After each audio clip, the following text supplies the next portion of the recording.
Olá, companheiros, muito boa noite. Começando mais um Na Zona do Agrião aqui na Causa Operária TV. Muito boa noite para vocês neste domingo, dia 28 de março de 2021. Estamos começando o nosso programa de esportes aqui com as polêmicas, com todas as notícias envolvendo aqui o esporte em geral e o futebol. E hoje, aqui na Zona do Agrião, nesse domingão, estou aqui no nosso programa com o companheiro Juliano Lopes. Boa noite, Juliano. Olá, boa noite, companheiros, aqui da Causa Operária TV.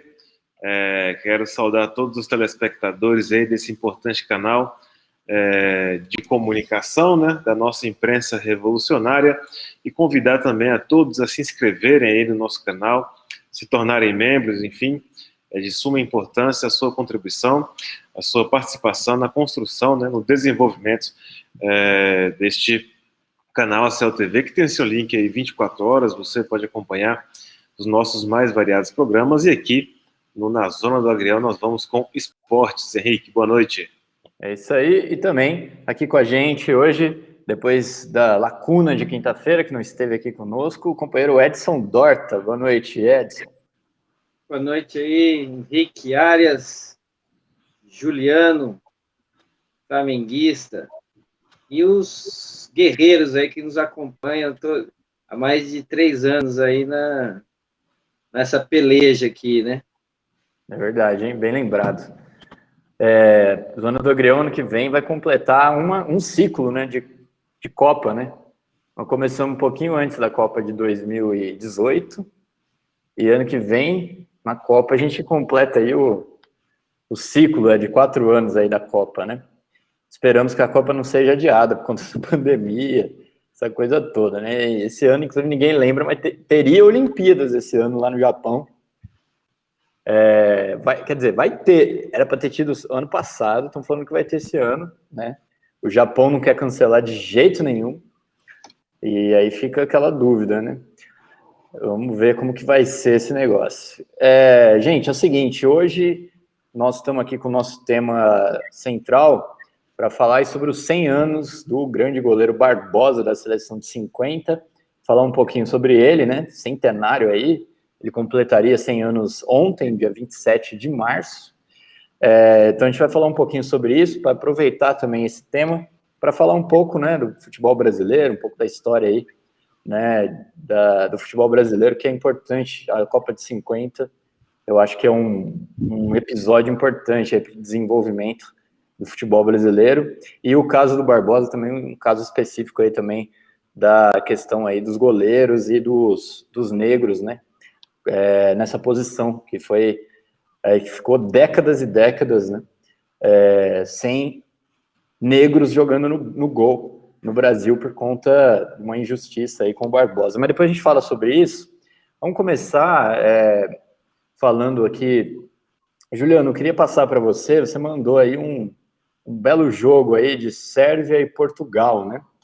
Queria que você fizesse comentário, você que mandou essa notícia aí, e depois a gente polemizar um pouco aqui sobre uma coisa, que eu queria a opinião do Edson também, mas dá a notícia aí desse jogo, que terminou empatado, pra gente, eu acho interessante, eu vou explicar por quê, mas dá a notícia primeiro, e a gente depois entra aqui no debate. Bom, vamos lá, né? Estão ocorrendo as eliminatórias da Copa do Mundo. Nós, na verdade, assim, o Brasil, já deveria ter jogado, não jogamos por conta da pandemia, inclusive já deveríamos ter enfrentado a Argentina, né? Mas com essa crise sanitária toda do país, a gente está aí sem jogar a seleção brasileira, até porque tem uma confusão, que depois a gente pode até conversar melhor, sobre o que seria a seleção brasileira, já que nós temos os brasileiros covídicos, os que jogam no Brasil, e os brasileiros não covídicos, em tese, que jogam na Europa. Mas, enfim, a grande seleção portuguesa, né, e aí antes do jogo fez toda uma celebração da entrada em campo da seleção portuguesa nas eliminatórias da Copa de 2022, o jogo contra a Sérvia, ocorrido, salvo engano, deixa eu ver, no dia 27, ontem, ocorrido ontem, jogo Portugal e Sérvia. Hoje está tendo jogos também, salvo engano, a Itália e a própria Alemanha entraram em campo hoje. Mas o Portugal do grande, né? Do grande, literalmente, Cristiano Ronaldo vencia o jogo por 2-0 e cedeu, né? Cedeu o empate para a desconhecida Sérvia. Se algum de nós conseguir lembrar o nome de cabeça, assim, rápido, bate pronto, de um jogador sérvio, seria um feito, né? Mas, enfim, a Sérvia correu atrás do resultado e empatou. Juliano, calma aí. Fale. Calma aí. Você não desvaloriza a Sérvia, não, cara. O Petkovic não é da Sérvia? Não, mas da seleção atual, né?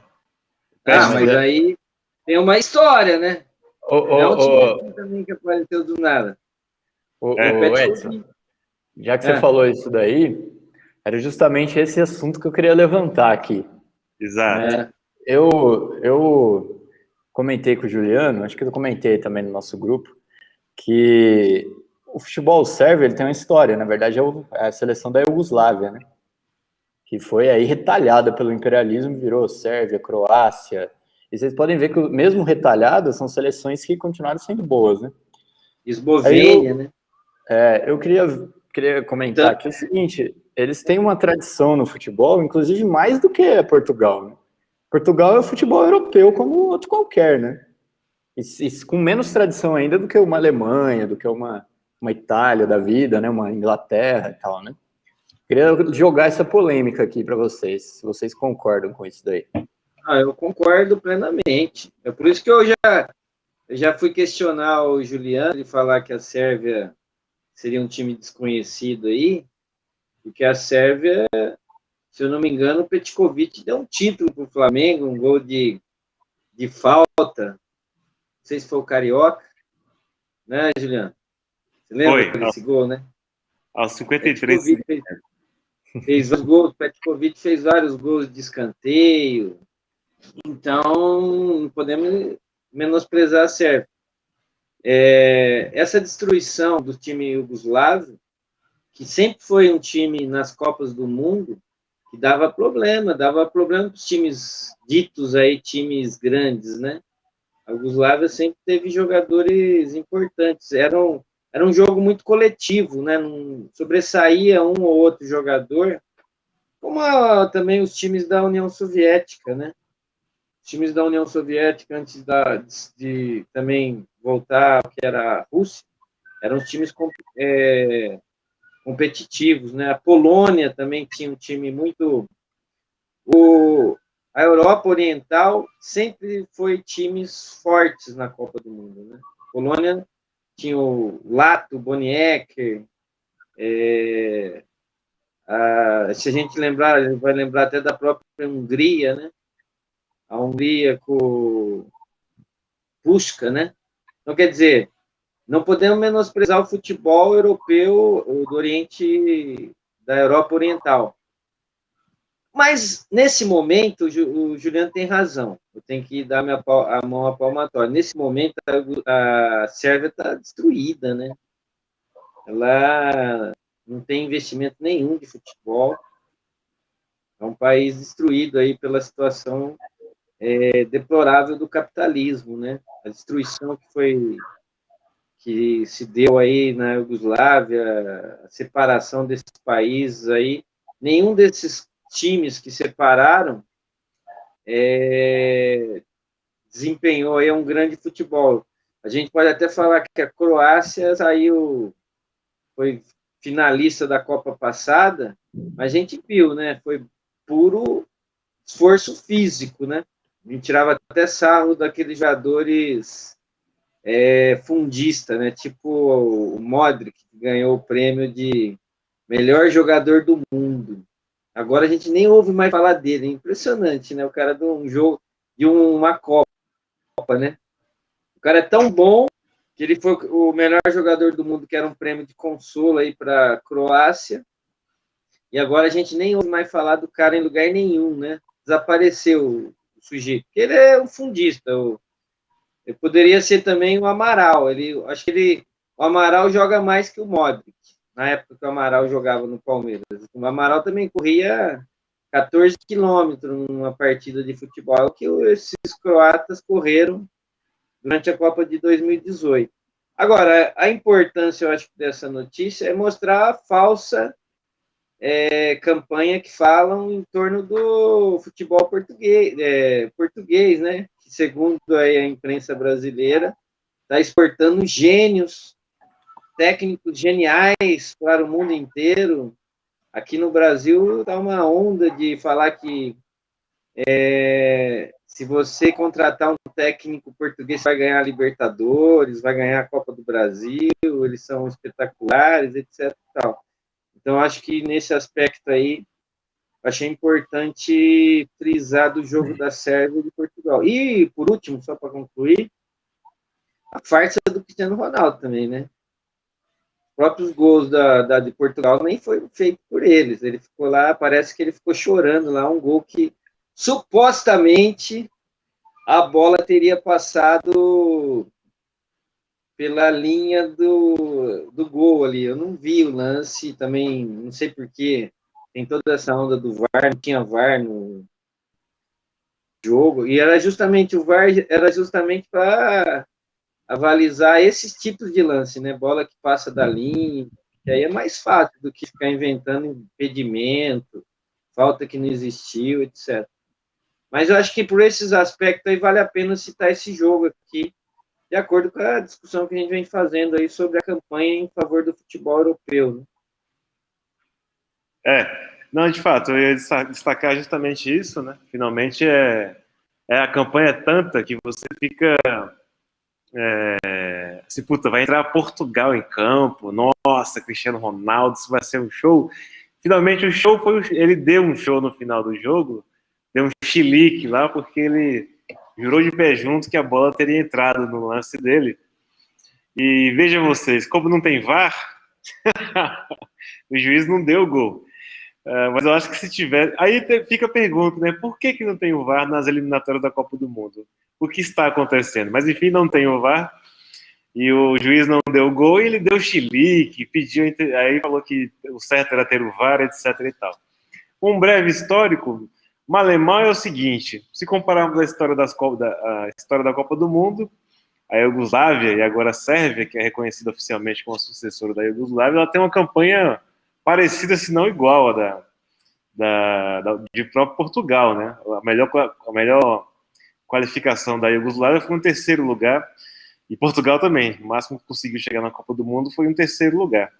E em 2010 a Sérvia venceu a Alemanha por 1-0, se não estiver enganado, na Copa do Mundo. Então, finalmente, quando tem esses confrontos assim, né, a gente tem a noção de que tudo que tem é uma campanha publicitária puramente em defesa do futebol europeu. Mas futebol de verdade, que nem o que é praticado por aí, né, os sérvios têm essa fama, o Edson tem razão, Pet, ele inclusive virou ídolo do Flamengo, que jogava muita bola.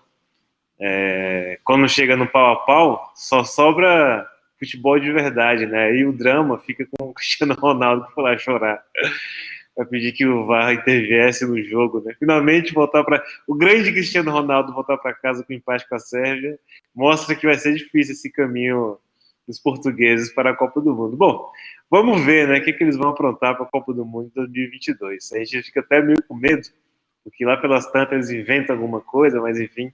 Vamos lá, bola para frente. Vamos lá, pessoal. Eu queria aproveitar aí, vamos falar um pouco do Covid, do FUT-Covid. É o seguinte, tem uma lista aqui com os campeonatos que já foram paralisados, né, nesse final de março aqui, meio para o final de março. Sendo que um estado já cancelou totalmente o estadual, que é o Rio Grande do Norte. Nós temos aí o seguinte, ó, o Acre tinha previsão aí para começar no dia 7 de março, mas agora não tem previsão para começar. Alagoas segue normalmente. O Amapá adiou aí as rodadas, provavelmente deve reiniciar só no dia 2 de junho. Amazonas segue normal. Porque o Amazonas, vocês sabem, né? Tá tudo tranquilo lá, né? O Amazonas é o lugar mais tranquilo no que diz respeito à pandemia. Bahia, né, governado pelo Rui Costa, do PT, segue normalmente o campeonato e o governador do estado disse que descartou qualquer possibilidade de paralisação do campeonato. Ceará está paralisado desde o dia 13. Distrito Federal determinaram aí a suspensão do campeonato até o dia 29 de março, que é amanhã, né, mas foi remarcado para o dia 30. Vamos ver se vai voltar mesmo. O Espírito Santo está paralisado desde o dia 16 e deve voltar dia 1º de abril, talvez, né? Goiás, paralisado desde o dia 14, deve voltar no dia 1º. Maranhão, o campeonato está normal. Veja que o Maranhão também é governado pelo PCdoB, parece até coincidência. Mato Grosso, o campeonato ele está continuando, mas as partidas acontecem de segunda a sexta, a partir das 19, seja lá por quê. Mato Grosso do Sul, a prefeitura editou um decreto, a prefeitura de Campo Grande, né, editou um decreto com medidas restritivas, inclusive proibindo os treinos coletivos. Então, também significa que, pelo menos na capital, os jogos estão suspensos. Minas Gerais, o campeonato está suspenso, deve retornar no dia 1º de abril. Pará, o campeonato está suspenso desde a 3ª rodada, deve voltar amanhã. Paraíba foi suspenso essa semana, deve voltar ou quarta-feira ou dia 4 de abril.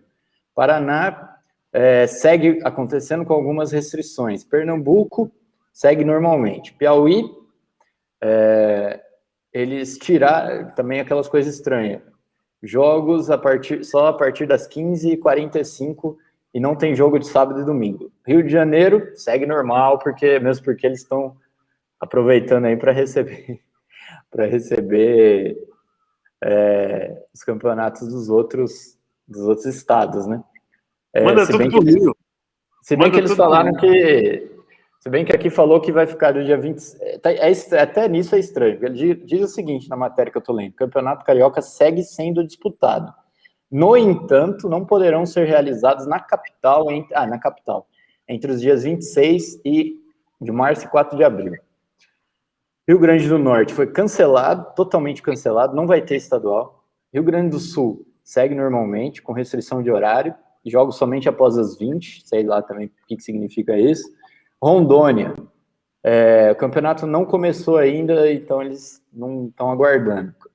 Roraima, o campeonato deve só começar oficialmente dia 1º de abril. Santa Catarina foi suspenso por 15 dias, deve voltar aí. Era para ter voltado no dia 20 de março, não sei se voltou. E São Paulo era para voltar no dia 31 de março, e já anunciaram aí que vai pelo menos até se não me engano, dia 4 de abril. Já adiaram de novo o início, e aí os jogos estão sendo mandados para Volta Redonda e Rio de Janeiro. Sergipe segue normal. Tocantins foi suspenso e deve voltar até no dia 1º de abril. Pra vocês terem uma ideia aí, a maior parte segue acontecendo, né? Mais uma informação, depois eu jogo para vocês comentarem. Presidente do Atlético Mineiro sugere jogar até fora do país caso os campeonatos parem. O futebol não pode parar. E a CBF também diz que, no caso, ela é contra a paralisação dos campeonatos porque os protocolos de segurança são os melhores possíveis e não teria risco para os jogadores. E com isso, eu passo para vocês aí comentário sobre isso. O seguinte: eu sugeriria que o presidente do Atlético Mineiro fosse jogar em Cuba, né? Porque lá tem vacina, lá o pessoal não está morrendo de pandemia, lá tem saúde pública. Acho que é o único lugar viável. O que você acha, Juliano? Né? Eles falam tanto aí dos comunistas, etc e tal, e agora, né? Por que não? Manda todo mundo para Cuba jogar lá. Aí fica aqui na mão desses prefeitos, e pelas medidas aí anunciadas pelo Henrique, vocês percebam que é tudo uns malandros, esses prefeitos, os governadores, porque combate nada, é tudo uma demagogia muito rasteira. Eles falam, inclusive, que o jogo tem que começar depois das 20 horas. O que é? O lockdown ao contrário? Aqui em São Paulo, depois das 20 você não poderia sair, o futebol depois das 20 pode ter. O outro falou que o futebol não pode parar, né? Talvez eles vão fazer que nem o Dória com a educação e decretar que o futebol é atividade essencial, né? Não pode, atividade que não pode parar, atividade essencial aí para a economia brasileira. Mas aí que tá, né? Que está em discussão. Os pequenos não podem pitar muito aí no problema, né? Não apitam nada, e os grandes estão com os empresários do futebol, os grandes capitalistas do futebol, grandes patrocínios, né? Finalmente, os contratos com os patrocinadores que estão estampados nas camisas precisam ser exibidos, o contrato demanda não sei quantos jogos de futebol durante o mês para o time, não sei quantas exibições do jogador X, Y, Z, o dinheiro tem que entrar pelas transmissões, enfim. Se parar tudo, efetivamente parar o futebol, vai entrar, lógico, um caminho de falência, como tudo está entrando. Quem que é esse patrocinador que vai ficar dando dinheiro para time de futebol, sendo que não está tendo jogo de futebol? Para também. Os empréstimos, enfim, os direitos televisivos de transmissão, está tudo em jogo. Então, essa crise aí foi que forçou, né, São Paulo aí para o Rio de Janeiro, e se o pessoal podia ser tudo consequente, né? Todos os prefeitos aí decidirem ir para o jogar no Rio de Janeiro. Aí eu ia achar o Rio de Janeiro assim, o cúmulo, o campeonato do Acre, Tocantins, taca tudo no Rio de Janeiro, não na capital. Aí também ninguém explica, né? Mas não, na capital não, Volta Redonda sim. Como que tem coronavírus, né? Tem coronavírus na capital, mas Volta Redonda que é ali não tem coronavírus. Agora na capital não pode. Eu não sei, às vezes eu fico achando assim que eles pensam mesmo que a gente é muito trouxa. Eu acho que deveria. Será que não dá para fazer um campinho dentro do metrô, do ônibus? Pode ser também uma opção. Põe lá um sintético, um grama sintético dentro dos ônibus, do metrô, abre, sei lá, chama lá os funileiros. É um lugar que também não pega Covid, né?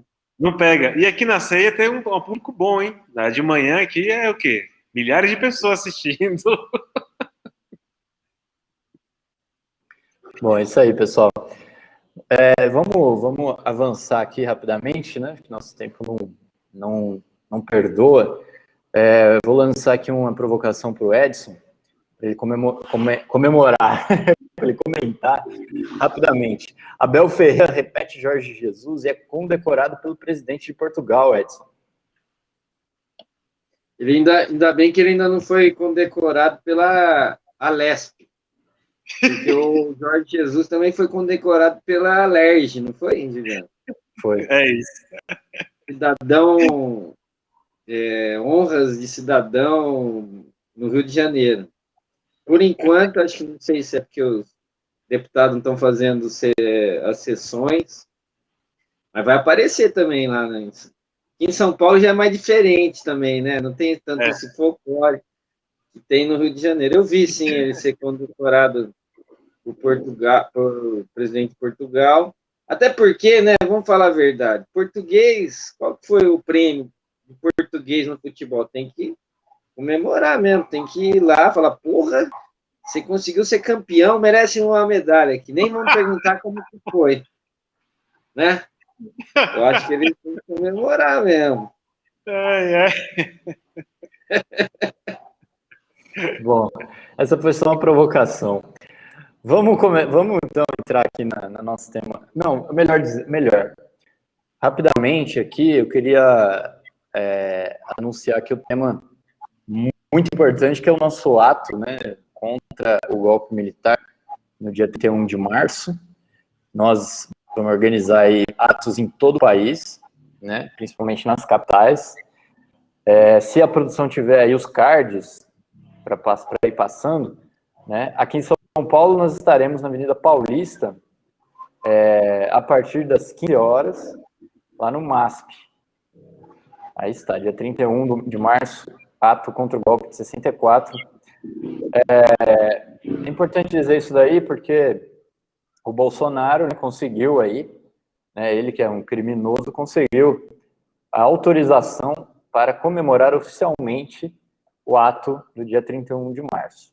Então, nós precisamos aí fazer esse contra-ato, né? Bom, como vocês podem ver aí, vai acontecer também internacionalmente, aí, Embaixada do Brasil em Nova York, né? Vai acontecer em países da Europa, no Canadá também,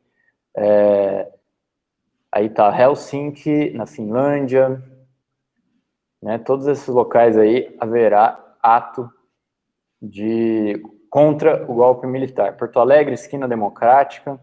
Bom, tem bastante card, a produção vai passando e eu jogo para vocês comentarem a importância desse ato.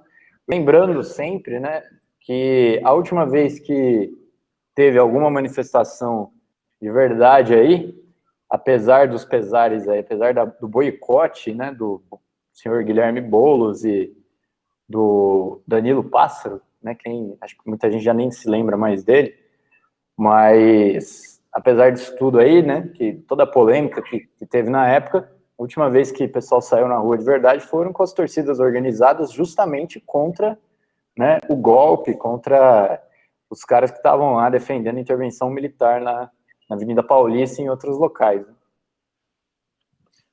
Deixa eu puxar aqui antes do Edson, né?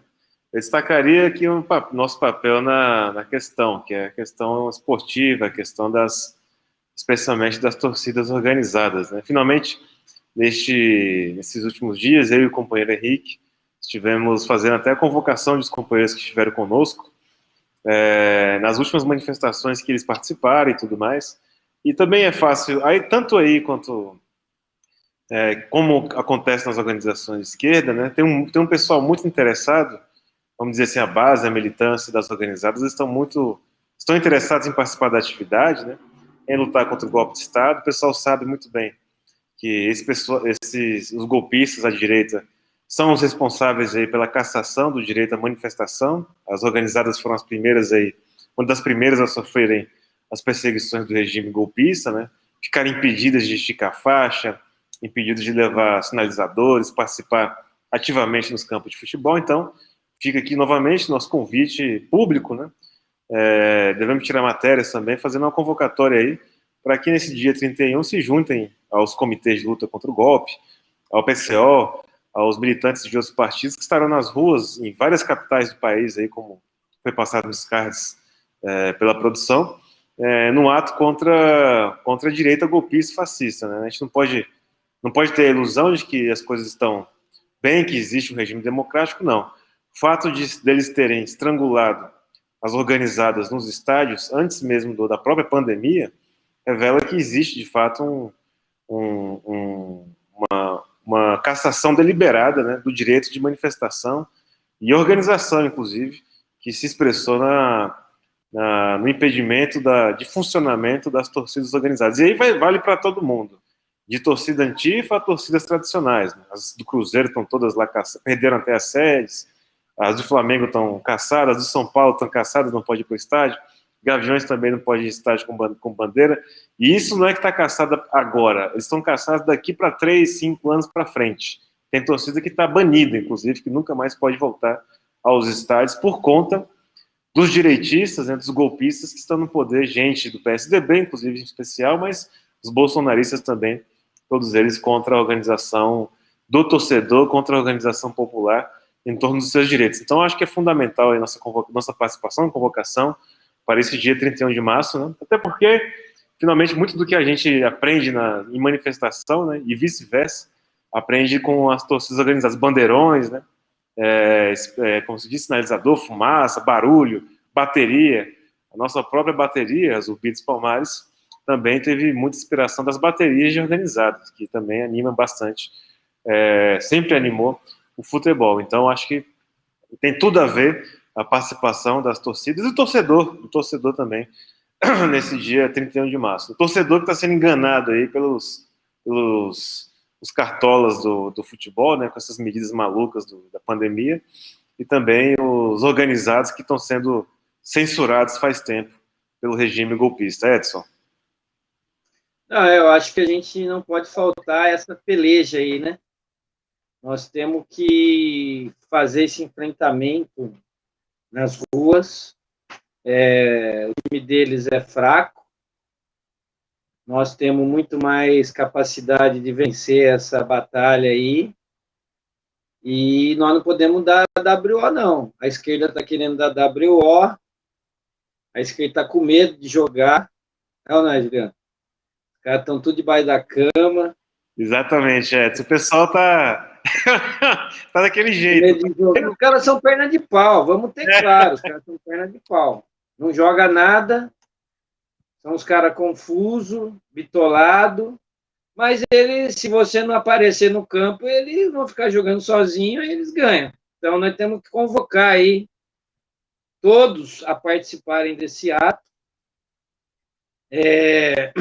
Até porque, no caso que você falou aqui, se eles vencerem a demanda deles aí, que é a volta da ditadura militar, aí sim que nós não vamos ter mais torcida organizada em estádio nenhum, e também não só torcida organizada, mas também não vamos ter organização de trabalhadores, de sindicatos, de movimentos populares. A repressão já está grande, vai aumentar mais ainda contra o povo, e nós vamos ficar bons tempos aí sem poder frequentar os estádios, né, Juliano?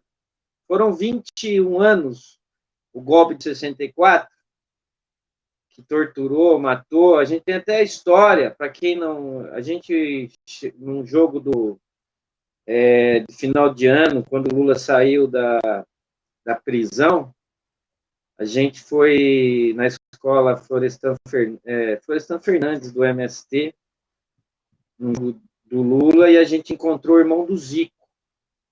O irmão do Zico relatou para a gente, e isso não é segredo, é público, tem vários vídeos aí na internet, de que o irmão do Zico ele foi perseguido como jogador de futebol, a família dele é de classe média, foi perseguido pela ditadura militar, que quando ele foi vendido para Portugal, se eu não me engano, para a Espanha, acho que é Portugal, chegou lá, o governo português recebeu uma mensagem do governo brasileiro de que ele era supostamente subversivo, porque ele era professor ou era estudante de sociologia, sei lá, e ele ficou preso lá em Portugal. Teve que a família mexer os pauzinhos, até porque tinha muita influência, a família do Zico, para ele retornar para o Brasil. Foi um período que ele conta como que era difícil a movimentação das pessoas no Brasil naquela época. Imagine agora, né? Que a situação econômica é muito mais grave, que o desemprego é muito maior, que a crise é no mundo inteiro, o negócio... Se a gente vacilar, o negócio vai ferver para o nosso lado. É isso aí. Então, todo o país aí, vamos participar desse ato aqui em São Paulo, na Avenida Paulista, às 15 horas, dia 31 de março, contra o golpe militar. Boa noite para a Ângela Angel, que mandou um super sticker aqui para a gente. Para o Ader Flores, também muito obrigado. Muito bom, boa noite. Sou eu. Boa noite. Arthur Freitas, também boa noite. Ele diz que a Iugoslávia se dividiu em 6 países: Sérvia, Croácia, Montenegro, Bósnia, Eslovênia e Macedônia do Norte. Exatamente, aí para vocês verem como o imperialismo destruiu, né, o país. E Luca Cientec também está aqui com a gente hoje. Gente, é o seguinte, vamos lá entrar no nosso tema. Ontem, Barbosa, né, ele faria 100 anos, né, o goleiro da seleção brasileira de 1950, né, faria 100 anos, e nós vamos aproveitar aí Moacir Barbosa Nascimento, que nasceu em Campinas, Edson, sua cidade, no dia 27 de março de 1921.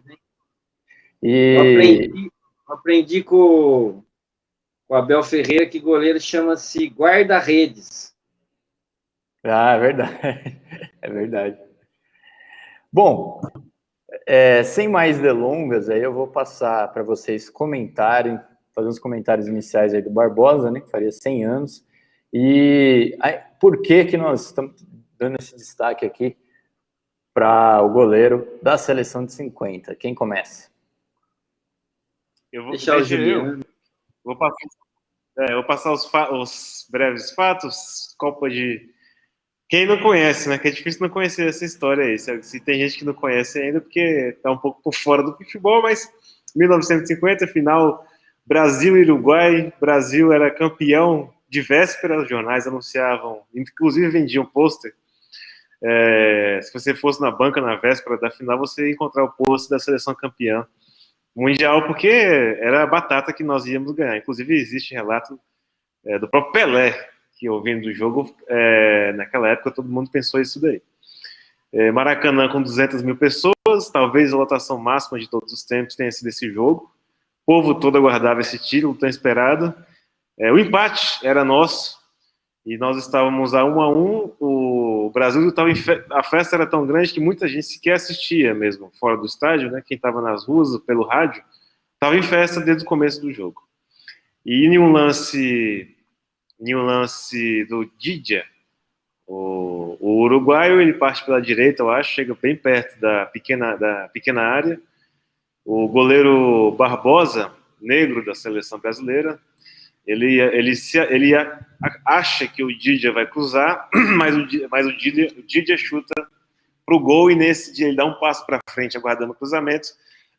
O Didia encaixa a bola entre a trave e o goleiro, o que deixou o jogo em 2-1. Resultado que foi até o final e deu título aos uruguaios no famoso Maracanaço. Esses são os fatos. O lance é possível ser revisto no YouTube.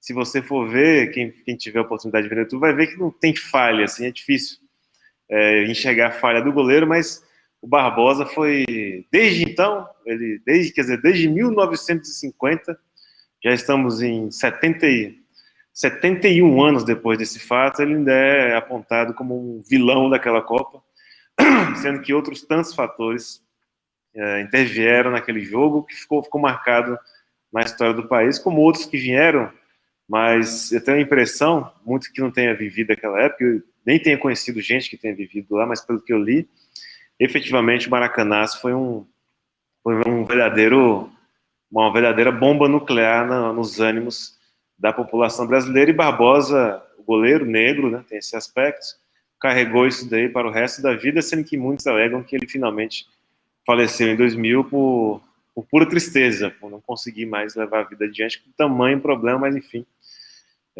Esses aí são os fatos. Edson.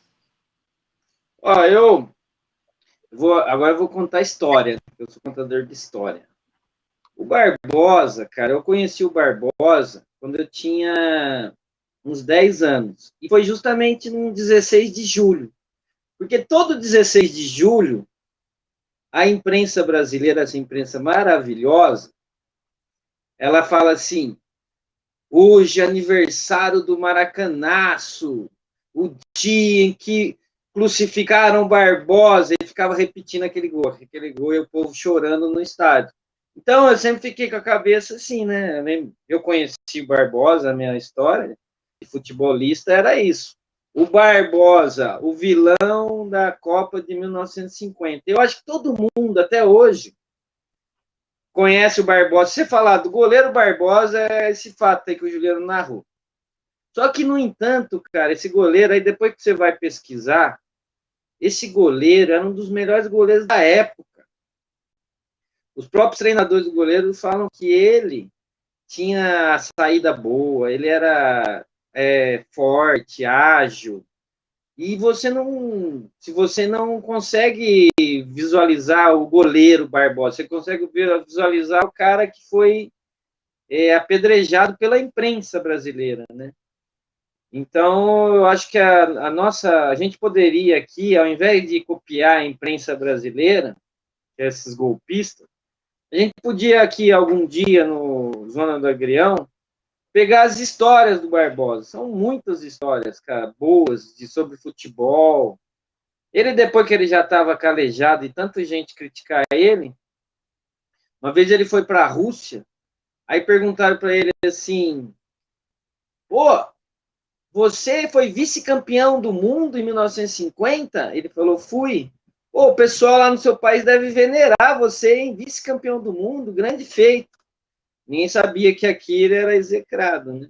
Outra vez também, numa entrevista, ele falou o seguinte, que falam que o Papa e o Frank Sinatra calaram o Maracanã. Ele também falou, não foi só o Papa e o Frank Sinatra.